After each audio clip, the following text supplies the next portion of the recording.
We know that he was wearing a mask. We know that he was wearing all black, right? On the video, when he was driving there to do the murders, now mind you, it's 328. The murders did not happen yet. He was not displaying the front license plate. So he took off his license plate, right? Before doing the murders. He planned this out. This is criminology 101, right? He made sure that he took off his license plate because he knew that cops was probably gonna try to identify his vehicle. So he made sure to not leave any sort of evidence behind hours prior to the murders. Even after the murders, they said Kohlberger was wearing gloves when he was walking around the grocery store. That they was trailing him and he was wearing gloves and they couldn't get DNA out of him. Usually they would try to trail you just to say, for instance, if you're smoking a cigarette, drinking any water or anything like that.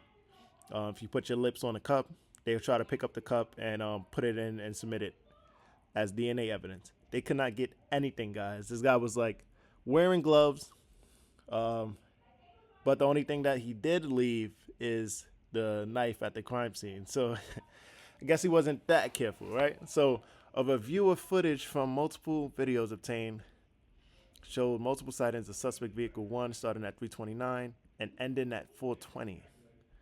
So he was there for about an hour, guys. An hour waiting for his chance to go inside the house and murder them, and then he left at 420. So he made 3 passes by the 1122 King Road residence, and then leave via Walenta Drive. Based off my experience as a patrol officer, this is a residential neighborhood with a very limited number of vehicles that travel in the area during the early morning hours. So this guy, it's not common for vehicles to travel during this hour. So it was very suspect for him to be driving around that time and also leaving Moscow. Usually, it's the college students. They may be staying inside of Moscow, but he was like the only car that was leaving Moscow at that time. So look, yep, they said it right here. Upon review of the video, there are only a few cars that entered and exit this area during this time frame. Now, suspect vehicle 1 can be seen entering the area a 4th time at approximately 4 a.m. It can be seen driving eastbound on King Road, stopping and turning around on 500 Queen Road 52, driving westbound. Now, suspect vehicle 1 is in front of the King Road residence and appears to be unsuccessfully attempt to park to turn around in the road. The vehicle then continued to the intersection of Queen Road and King Road, where it can be seen completing a 3-point turn and then driving eastbound again down Queen Road. All right. Suspect vehicle 1 is seen departing the area. Okay. So they caught it. Basically, they caught him on camera, guys. They caught him on camera departing the area at around 420 at a high rate of speed. So after he committed the murders, he sped out of the town, right? They saw him, also caught him earlier at 404. They caught him at 329. So he was hanging around in the area this whole entire time, planning his move, possibly switching his clothes in the car, getting out his murder weapon, and he was preparing to change his license plate and things like that. So law enforcement officers provided video footage of suspect vehicle 1 to forensic examiners with the FBI that regularly utilize surveillance footage to identify the year, make, and model of an unknown vehicle that is observed by one or more cameras during the commission of a criminal offense. Okay, so they have forensic examiners with the FBI that regularly utilize surveillance footage to identify the year, make, and model of an unknown vehicle that is observed by one or more cameras during the commission of a criminal offense, right? They had an examiner with 35 years of law enforcement experience with 12 years at the FBI.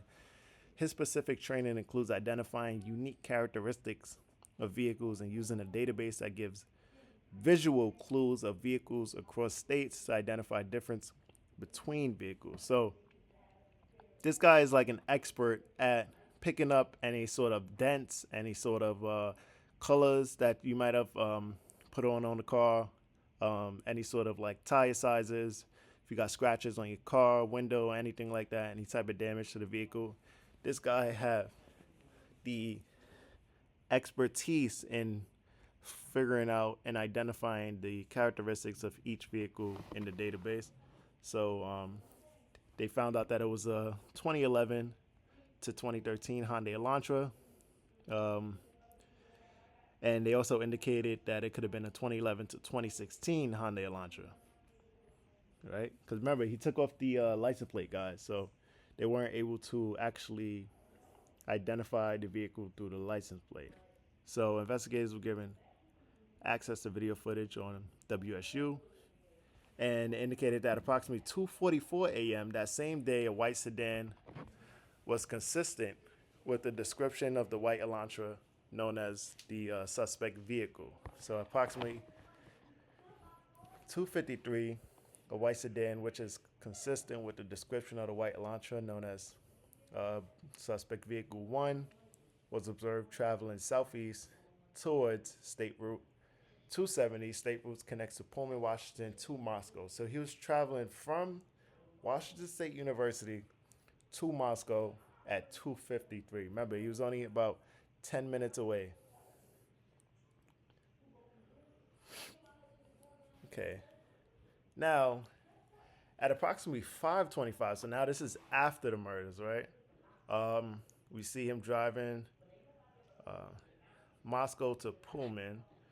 Then they also see him driving outwards. So they got cameras over here. They got cameras in this angle.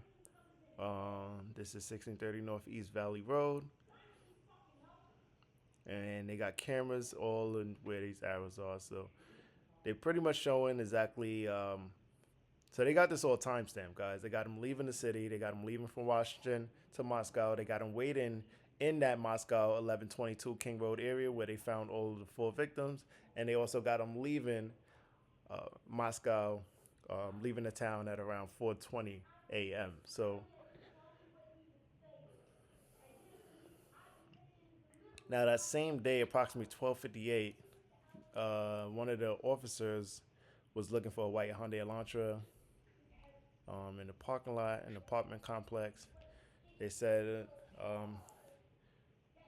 Officer Whitman also ran the car and then returned to Koberger with a Washington tag. Okay, so one of the officers at Washington State University actually ran the tags of the car because they were looking at it that same day, and they got Koberger with that information, and they also got a photograph, and they knew his ethnicity, his height, weight, and things like that, right? So the photographer of Koberger shows that he has bushy eyebrows. Koberger's physical description is consistent with the description of the male DM saw inside the King Road residence. So the photographer said Koberger had bushy eyebrows, and Kaylee's roommate said the person who was inside of their home had bushy eyebrows as well. Now, what get me is that she saw him. She made eye contact with Koberger, but Koberger didn't hurt her. Koberger didn't kill her.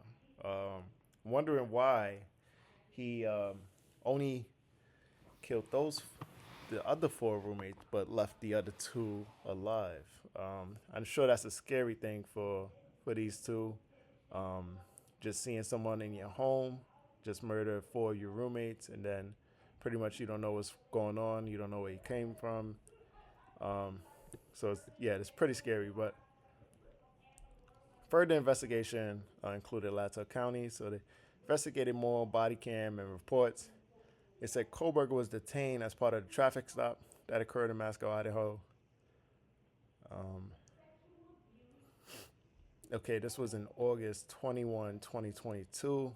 They found that he was detained as part of a traffic stop in Moscow, Idaho, by Corporal Duke. At the time, Koberger, who was the sole occupant, was driving a white 2015 Hyundai Elantra with Pennsylvania plates LFZ8649. which was set to expire on November 30th, 2022. During the stop, which was recorded via law enforcement body camera, Koberger provided his phone number. Hereafter, the 8458 number. Investigators conducted an electronic database and learned that 8458 phone number is a number issued by AT&T. So on October 14th, he was detained as part of a traffic stop by a WSU police officer, and they said he was also the sole occupant. So they got him on two different body cams.